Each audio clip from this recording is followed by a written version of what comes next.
Hi friends, இது வந்து பார்த்தீங்கன்னா திங்கட்கிழமை சாயங்காலங்க. குழந்தைங்க ஸ்கூல் போயிட்டு வந்துட்டு அம்மா ஸ்நாக்ஸ் இருந்தால் ஏதாச்சும் கொடுங்கன்னு கேட்டாங்க. ஸ்நாக்ஸ் எதுவும் இல்லைங்க. அதனால் நம்ம வீட்டில் வேர்க்கடலை இருந்துச்சு. அதை லைட்டாக வந்து ஹீட் பண்ணி அதை தோல்லாம் ரிமூவ் பண்ணிவிட்டு எடுத்து கொடுத்துட்டாங்க. குழந்தைங்க வந்து நல்லா விரும்பி சாப்பிட்டுக்கிட்டாங்க. இன்றைக்கி வந்து பார்த்திங்கன்னா அத்தை வந்து களி கிண்டியிருந்தாங்க. அது கூட வந்து பருப்பும் கீரையும் போட்டு கடைஞ்சிருந்தாங்க.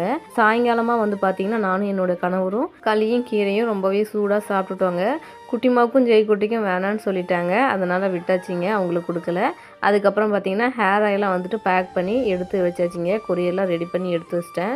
என்னோடய கணவர் கொரியர் போட கிளம்பிட்டாரு. நானும் வரட்டுமான்னு கேட்டேன். வேணாண்டா சாமி, நீ வந்தீங்கன்னா எனக்கு 1000 ரூபா தண்டை செலவு வைப்ப, வேண்டாம் அப்படின்ட்டு கிளம்பிட்டாரு.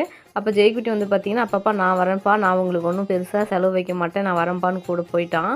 கொரியர் போட்டுட்டு ஒரு 1.5 மணி நேரம் கழித்து வீட்டுக்கு வந்தாங்க. வரும்போது பார்த்தீங்கன்னா அவனுக்கும் அவங்க பாப்பாவுக்கும் புரோட்டா வாங்கிட்டு வந்திருந்தான். பெருசாக ஒன்றும் செலவு வைக்கல அப்படின்னாலும் 100 ரூபாயாச்சும் அவங்க அப்பாவுக்கும் செலவு வச்சுருப்பாங்க.